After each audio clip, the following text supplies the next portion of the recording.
What's up, students? Hope everyone is doing okay. I'm doing fine, hanging out, hanging in.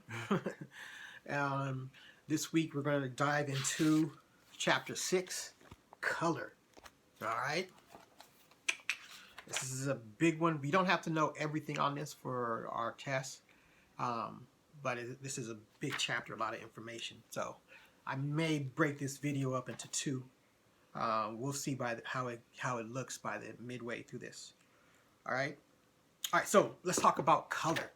Um, so as I mentioned in the other one, color, we see color by the light that's reflected off the object or the reflected off the color spectrum that's reflected off of an object. That's how we see color.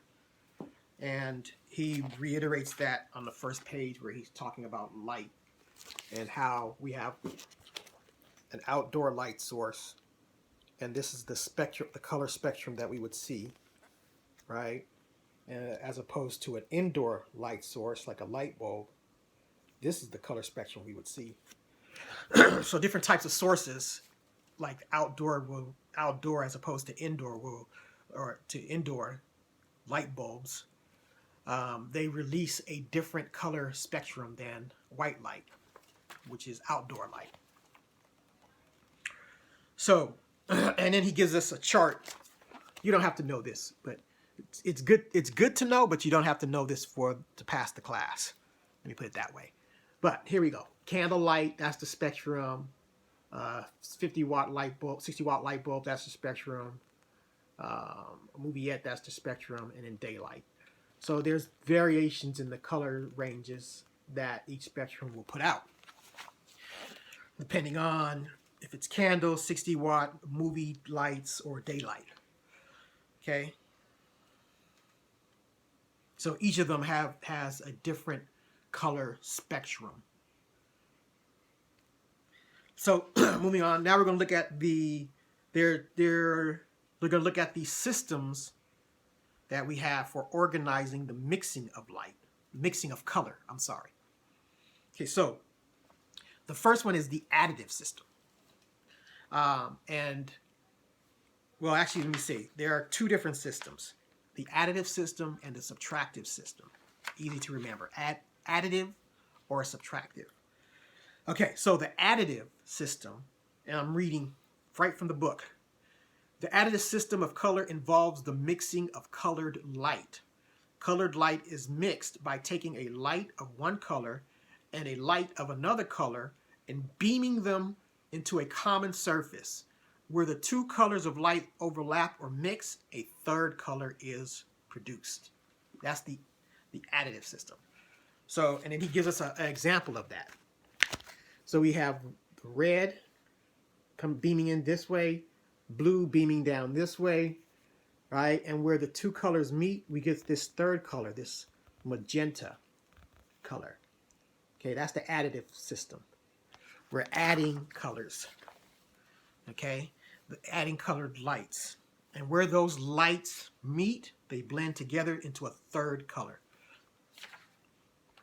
And it can be more than two colors that we're adding. We can have 3 different colors, 4 different colors, and so on and so on. Okay, that's the additive system. And he gives us what's called the additive system color wheel. Again, you don't have to know the color wheel, but just do know that there's an additive system and what it is, and then there's a subtractive system and what it is. But you don't have to know the color wheel. I'm just showing you anyway. He gives us a color wheel because this color wheel shows us the interactions that different colors have. Okay? So red and blue mixed together will equal magenta. Green and blue will mix to make cyan, and so on, different colors. And there's this whole science behind this that you can get into, but we're just going to keep it just for film purposes only. Okay, so the subtractive system is different. The additive system is adding the lights, mixing the lights, but the subtractive system is different. The subtractive system is completely separate from the additive system, even though they share terms and certain definitions. The subtractive system is used in the mixing of pigments, which includes paints and dyes. This system seems more familiar because everyone has mixed paint in art class and blah, blah, blah. Okay, so subtractive mixing is easy as pouring one color of paint into another color. And then he gives us an example of it, right? Red and then yellow creates the third color, orange. Okay. Now, when we talk about pigments and dyes, we are talking about the pigments and the dyes in clothing, and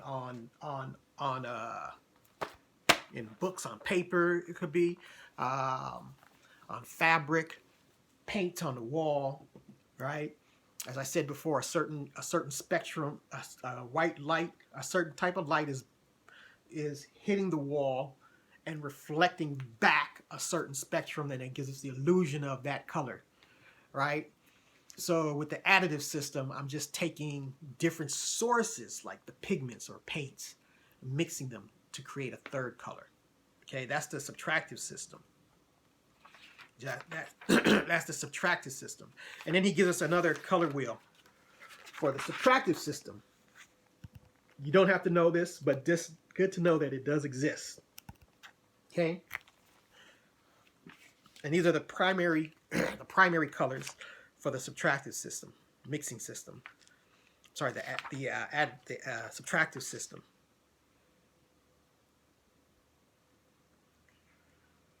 Okay, here's a pitfall to watch out for. The additive and subtractive system are often mistakenly combined into a single, incorrect, confusing system. Don't confuse these two systems. Okay, most people believe that primary colors are red, yellow, blues, and greens. Many elementary school teachers believe that red, blue, greens, and yellows look primary, so magenta and cyan colors aren't even introduced. So the thing to know is that just know the difference between the two systems, the subtractive and the additive. Okay, the additive is you're mixing lights to create a third light, right? The subtractive system is you're mixing the dyes in pigments. Okay, those are the two things, the two systems to remember.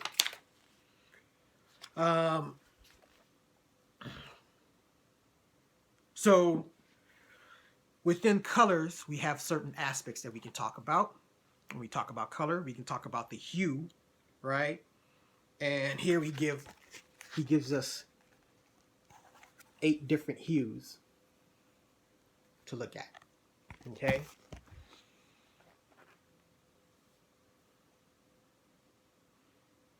There are only 8 hues, and that's red, orange, yellow, green, cyan, blue, violet or purple, and magenta. That's it. Pink, brown, turquoise, and other beige are not hues. Okay? Those are all the only hues, those 8 colors. Brightness, or sometimes called the value, color value, is the addition of black or white to the hue. So I can take, let's say, for example, this magenta right here, okay? And I can add more white to it. It will make it brighter, the hue brighter. So it's not necessarily changing the color, but it's changing the brightness value of the color, okay? And here he gives an example of red. And you start from, like, say, in the middle where we have a true red. And if we go this way, we're just adding black to that red to create different colors. And if we go this way, we're adding white to it to create these pink shades. Okay? But there's still only 8, those 8 original hues. Okay? Saturation is the term described. The third term used to describe a color is saturation, sometimes called chroma or intensity. It's the opposite of desaturation. Saturation refers to the purity of the hue. And then he gives us a color line that displays the saturation of this color right here, red. And it goes from a pure red all the way down to a desaturated gray. That's saturation.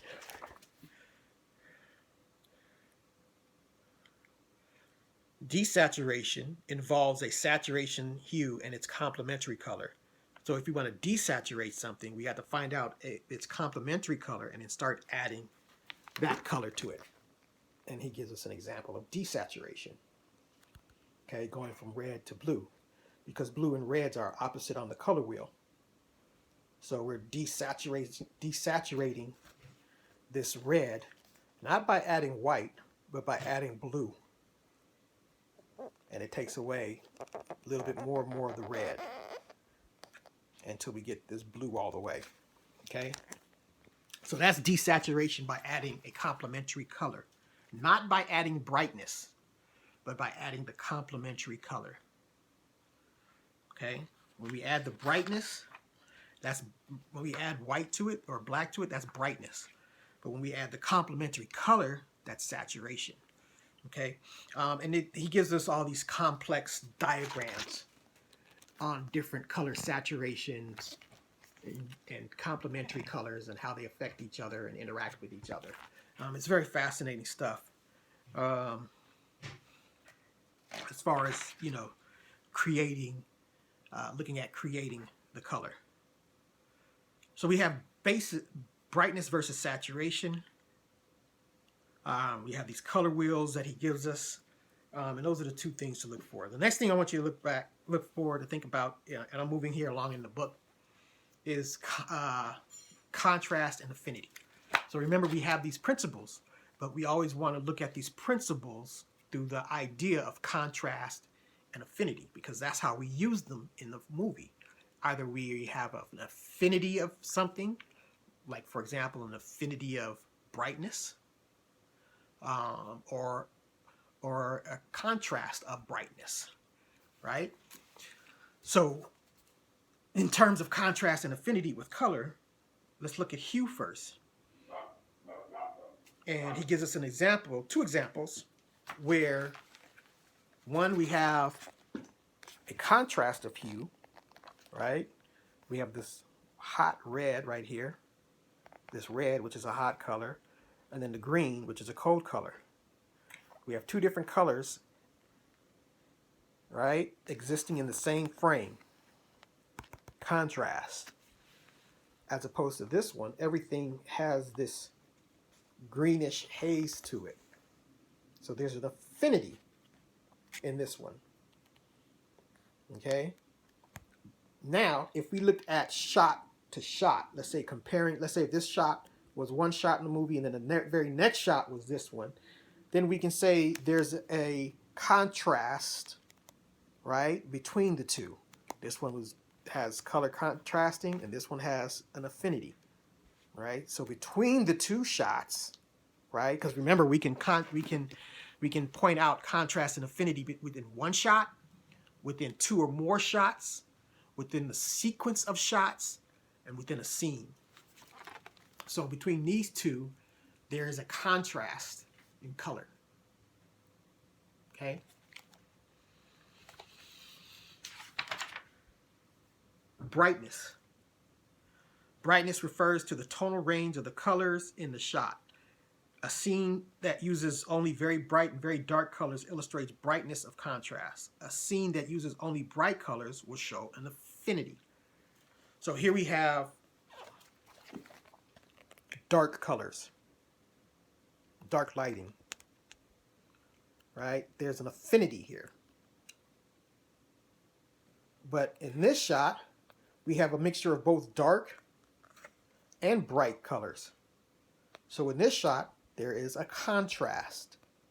There's difference in brightness, right? So this one illuminates the affinity, and this second one illuminates the contrast, the difference. Okay.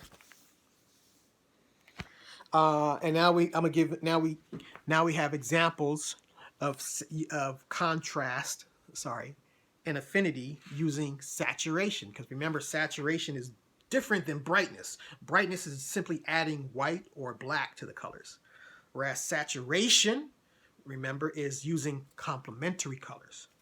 Okay, so here he gives us an example, and this is from the movie Sunshine from the Eternal Spotless Mind. Great movie if you haven't seen it, with Jim Carrey. We have the colors, contrasting colors, her red jacket with the bluish greens of the paint in the background, right? And then here we have an affinity, where everything has that same sort of grayish feel to it, okay? Contrast, affinity of color. Contrasting color, affinity of color. And those are examples of using saturation.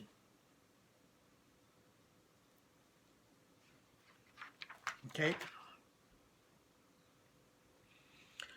So, as stated before, with the color rules, we have two types of colors, hot colors, and where we classify two colors into two groups, hots and colds.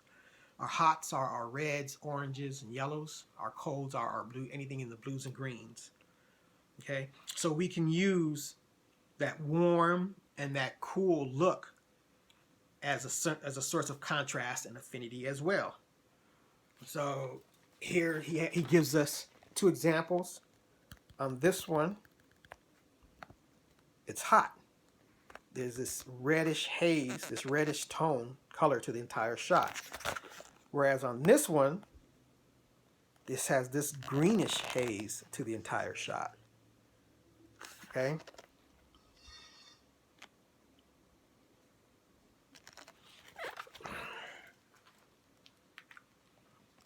So he's mixing the complementary colors, and it's either warm or cool. So on page 149, he gets into this stuff called this science of what's called interaction of color. And what that means is when certain colors are next to each other in certain proportions, they have interactions. Like they do sort of weird things when they're in close proximity. There's what's called the susceptible color, which is the color that will appear to change. And then there's the neighbor, which is the color that activates the change. So we have these interaction of colors, right? And it will sort of either make, it will affect the color around a color will affect that color. So here's an example of it. He gives us this block, this square with the greenish block in it, right?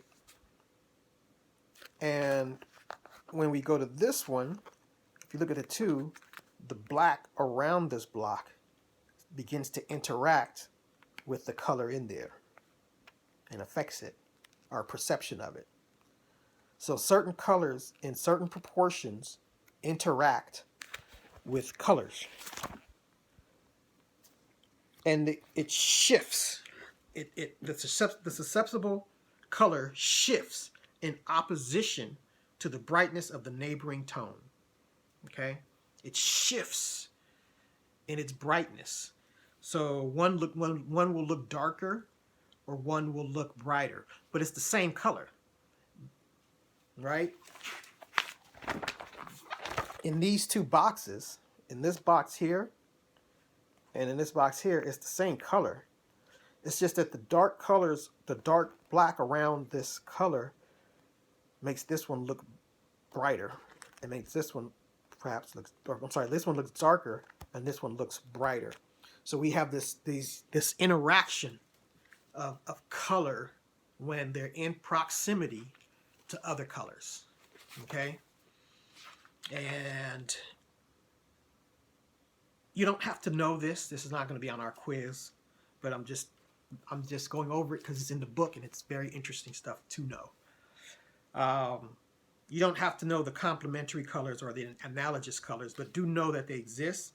The complementary colors is the second type of interaction, and it involves when complementary colors are opposite to each other, right? And remember, the complementary colors say a red and a green, and they have these weird. They do these. They interact with each other. So here he gives us the red next to a blue, which is a cold color, and that gives us a certain type of feel. But then he has that same red next to a yellow, and it has a different type of feel. Okay, now we have the same blue, but next to a purple or magenta, purple. You know. Now we can see how we have the same effect as here, but look how the effect on the color decreases as it gets smaller. Okay, so just know that primary colors have this color interaction going on when they're next to each other. You don't have to know this for the quiz, for our test or anything, but just know that those primary colors do have interaction with each other. And if you can identify these in a film, that's even better. Okay, this is perfect, like a perfect thing to identify on your essay that's coming up. Okay, the color interaction. Okay. Now he moves on to analogous colors and color schemes that he talks about. We're not going to go through them. It's a lot. Okay. Controlling the color in production. There are many ways to control color. You can control color with the palette. You can control it through filters that you put on lenses. You can control it by time and location. So like for example, the sun, we know that light gives off different spectrum or a certain spectrum, but during certain times of the day, the light is at different parts of the sky, so it affects the colors that we see. So by shooting at certain times of the day, we can get certain colors that we may want. Okay, like for example, there's the golden hour, which is that hour right before the sun goes down, before the sun sets or the sun rises, and everything is nice and evenly lit. There are very little shadows anywhere, right? You can compare that to like on a cloudy day, okay? Or you have the opposite of that, where it's like, say, high noon, and everything is lit from the top, and we get shadows under our eyes and under our necks and here, different type of lighting. Okay. You can control it through location, right? We choose locations for specific color palettes that they have, right? We can use the film and digital photography. People know that, like, say, if you're shooting on film, you can adjust the film type, like certain film stock, right? And a film stock, the film stock is just how the chemicals are on the emulsion. So you may have like Kodak or Panasonic Kodak film versus Panasonic. So the Kodak shoots like at high noon, it looks at a certain way, as opposed to a different type of film. It would shooting at a different type of film stock, shooting at the same type of time of day, will give you a different type of look because the chemicals on the film is mixed different. Okay, so that's another way of controlling the palette, by using a certain film. We can control the exposure, the amount of light coming in. That'll interact with the colors as well, and the brightness the overall brightness of a image. And the last way to control it is in the laboratory. Once upon a time, before everything was digital, when people were shooting primarily on film, the production workflow went like this.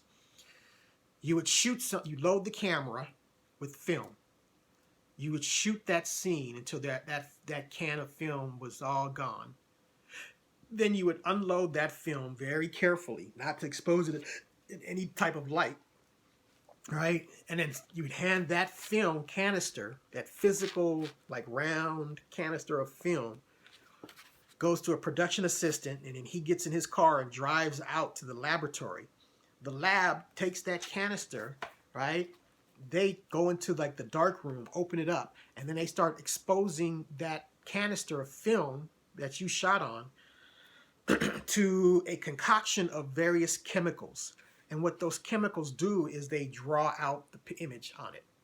And then by the end of the day, that canister of film is ready. And the PA, the personal assistant, would come and pick it up the next day and drive it back to the set. And then they would watch it. It was called dailies. So every day a PA, a personal assistant, would do this. They would take the shots for that one day, run it to the laboratory, and then pick up the shots from the previous day, bring those back to the set so that the director can see what he shot yesterday.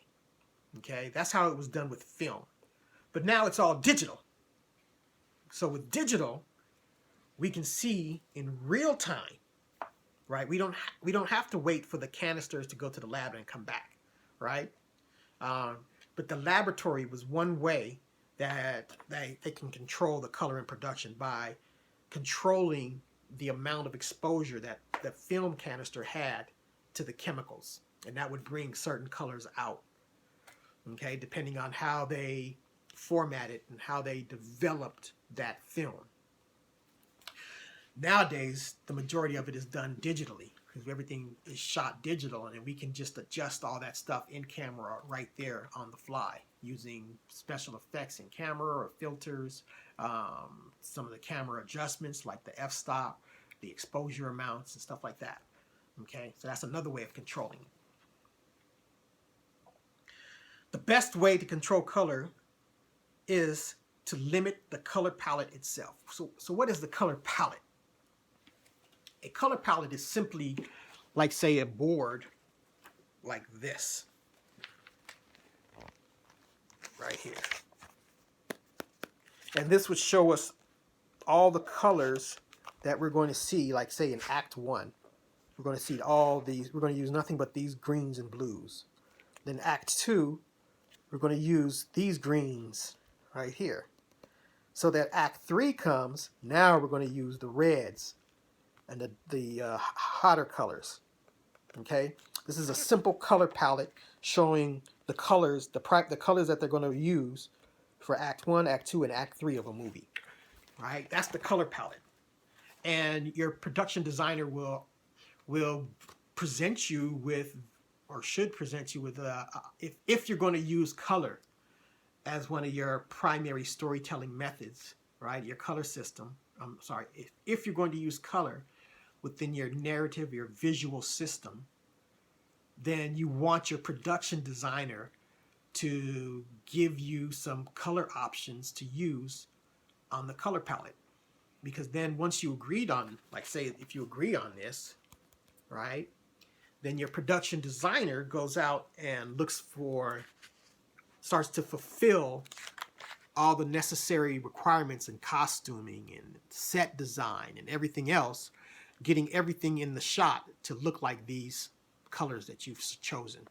Okay, that's the best way to control the color on the set. Okay,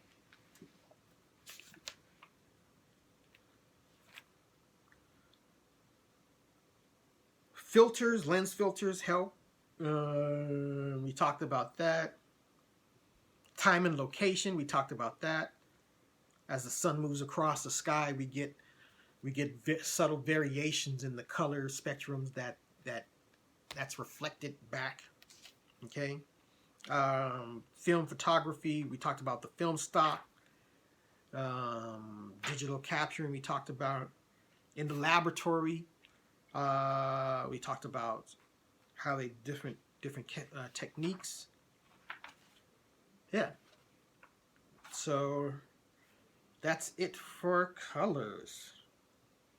And if you have any questions, please, let's go to the discussion board, and don't be afraid. The only dumb question is the question that goes unasked. Okay? There are no stupid questions. So please ask me questions. All right. Have a good one, students. You guys be safe out there, and I will see you on the next video. Bye.